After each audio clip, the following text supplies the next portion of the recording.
You don't need any of this stuff though, you guys.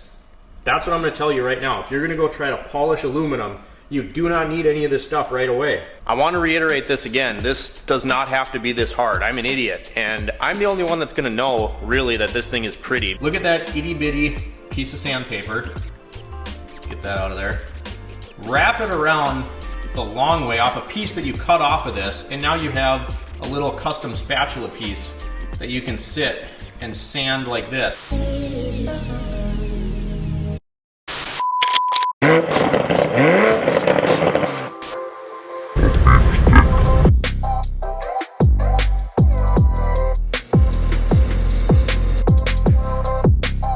Welcome back, you guys. Today I wanted to take a second and show you something that you should never decide to do on your project car, ever, really. So last video we talked a little bit about the Mazda B2000. It's an 87, really clean truck. We recently put an order in to get a pace setter style header because I couldn't find a pace setter anymore, and a Weber carburetor kit to get rid of all the emissions junk on the truck, make it a better driver, give it some love. I'm excited to get that truck going and back on the channel. Now, as I do, I always make things harder for myself and take on different various parts of a project that don't really need to be taken on and add more work and time and energy and effort to whatever I'm doing. So part of the Weber carburetor swap is modifying your intake a little bit. You can delete the EGR, plug off some vacuum ports. Really, it's not that hard, and you can get it done, and then all is well. You're good to go. So we decided to do this in the hardest way possible. I'm going to turn around and show you what we're talking about. So never under any circumstances do I recommend trying to polish your intake manifold. So you can see the progress we got going here, and we still have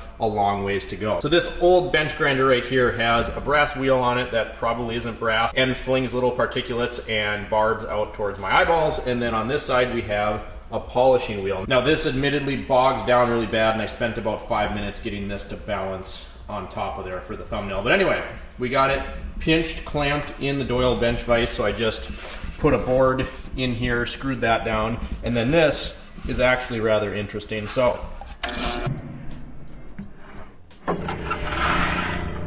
whoa, forgot that was on there. We'll talk more about you in a minute. So anyway, it does work. This thing bogs down really quickly, and of course we don't have any guards on it or anything at all. So I am a hoarder, and to make this work I ran bolts up from the bottom. I didn't have anything long enough. So funny story about this bolt and these nuts right here. Hello, Sammy. So if we come over here, these are actually from some Chinesium furniture project that I disassembled. I was like, you know, maybe these will be good for something someday. So these would have been thrown away. I ended up saving them all. Those are the bolts I used. Then these guys right here, this whole bag of hardware, all of these little nuts right here, there's like 1,000 of them in here, I believe, was on the dumpster behind my shop. So my shop dumpster, these were just sitting on top of there. So I don't know who put them there, but of course I'm not gonna throw these away. So both the items that we used to mount that sketchy vise, I got for free and I saved. I am going to take this off so that we can set the intake there and talk about a few things. Try to fit this whole thing in the shot here. So this is the intake, and like I said, I mean, it's getting somewhere. You can see it's kind of shining up here. And this, it's the first time I've ever tried to polish aluminum. This was a really rough cast surface. Let me put a clip in here from last week's video. Ignore the mess on the bench, but currently we are getting ready to do a Weber carb swap on that truck. So we took out all these vacuum ports you're not gonna need. The truck wasn't running the greatest, had kind of a high idle, fixed a few vacuum leaks, and I'm like, it's just time to do the Weber swap. So these are all drilled, tapped, put set screws in there, and then we had a little mishap on one of our holes. So you can see there, I mean, we've come a really long ways. This is really nice and smooth to the touch. Down in here, these areas are challenging up around the ports and stuff, but here's where I went a little overboard. So we talked about the hardware, all that stuff last week. So normally you would have little metal vacuum nipples similar to this, but obviously much smaller. 1, 2, 3, 4, 5, 6 of them, right? So the easiest thing to do is to get a nice silicone cap and just put a cap over that, but I didn't like that. I was like, I don't like the look of that. So I went through and I tapped all these holes and put little set screws in there. I actually did go out and buy some hex head little machine screws to go in instead, because these, it's kind of hard to get the depth right. No, again, nobody's gonna see this.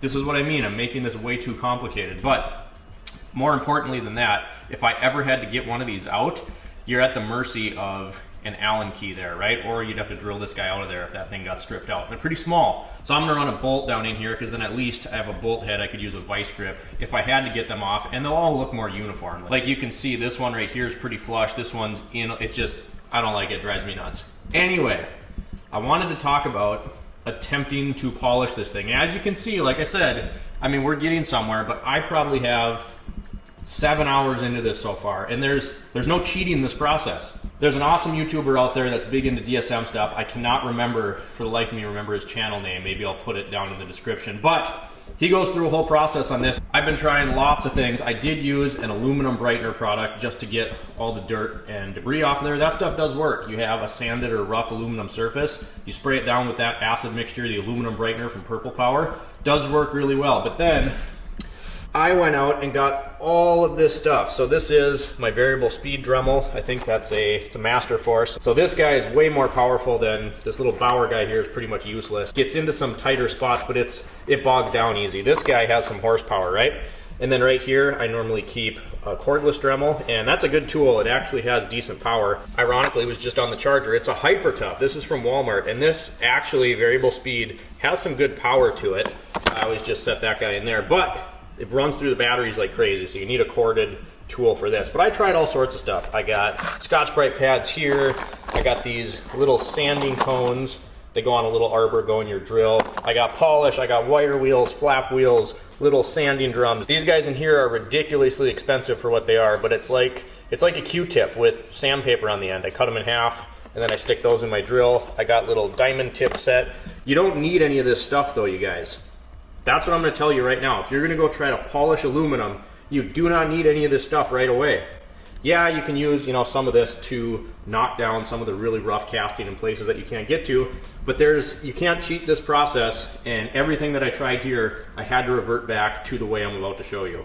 I want to reiterate this again. This does not have to be this hard. I'm an idiot, and I'm the only one that's going to know, really, that this thing is pretty. Really, I'm the only one that this is going to affect. For example, like, do I really have to polish the bottom side? Not really. So we'll get into why it doesn't have to be perfect, and it's not going to be perfect, because this is my first attempt at this. But I wish I could remember the other YouTuber's name, you guys. I'll try to give him some credit in the description of this video, but he absolutely flabbergasted me. Completely mirror polished the entire cylinder head of a DSM. And I knew that if you're doing this, it's gonna take time regardless of what you do. I just had no idea what I was doing. So I watched his video, and he showed, a simple yet very tedious way to get this done. You don't need the Dremel. I spent a bunch of money on all those attachments, and I don't need any of them right now. So this is the part where you're gonna die a little bit inside, because I mean, really, look at some of these areas. You can see some casting marks in there. This area right here, I started working down the side there, but it's really hard, and this is the answer. So you have to get a uniform profile across this whole piece, and then just keep working finer and finer grits. Otherwise, you're gonna start from square one again. You get some tooling marks in there from a power tool, you're not gonna have a good day. It's not gonna polish out nice. So what this other guy showed me, and again, you're gonna die. This is a Bondo putty spatula, putty knife, and they're pretty pliable. You can see that there. So what he suggested, and what he did on this cylinder head, look at that itty bitty piece of sandpaper. Get that out of there. Wrap it around the long way off a piece that you cut off of this, and now you have a little custom spatula piece that you can sit and sand like this, and of course try to go in one direction, stuff like that. So I'm gonna save you the pain of watching me do this, because like I said, I'm on like hour 7 of doing this, and I did have to redo my work. He was absolutely correct. You can't, do this a little bit, then go use your, it doesn't work. So this is the answer. Now, it's ridiculous. You can cut lots of different sizes. These are cheap. It's cost effective. It's just very, very tedious.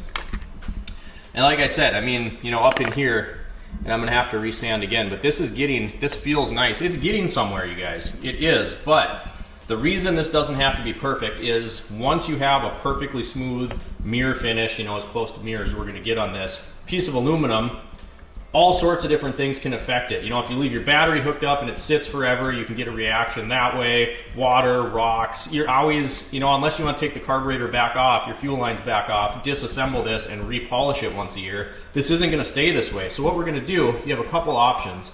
You can take an adhesion promoter, spray this down, then you can hit it with a 2K clear. Now, because you are putting a clear on top of something that doesn't really, you know, stuff doesn't really want to stick to it, that's a challenge that I've seen. I know it can be done, but the more important thing is it's going to dull up this surface a little bit.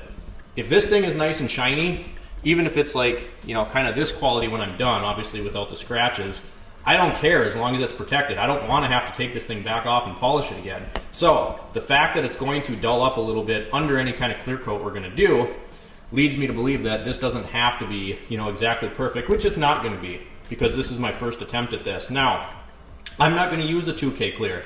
I'm going to take this over to my buddy Jeremy, and we are going to experiment a little bit with powder coating a clear over this. Now, much like chrome powders, and I already know this from using paints and various things like that, if you have a very shiny chrome-like finish and you put a clear on it, it's going to dull it up.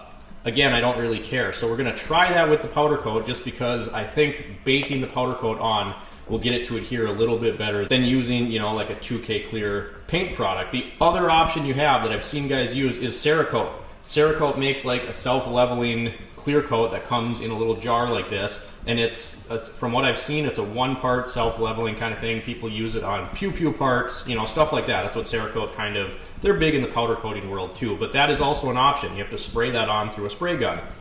I'm going to try the powder coat route, and again, you guys, I'm an idiot. I shouldn't have made this difficult, and the card parts are on their way as we speak, and I want to drive the damn thing, and we have the Audi drift car, lots of other stuff to do.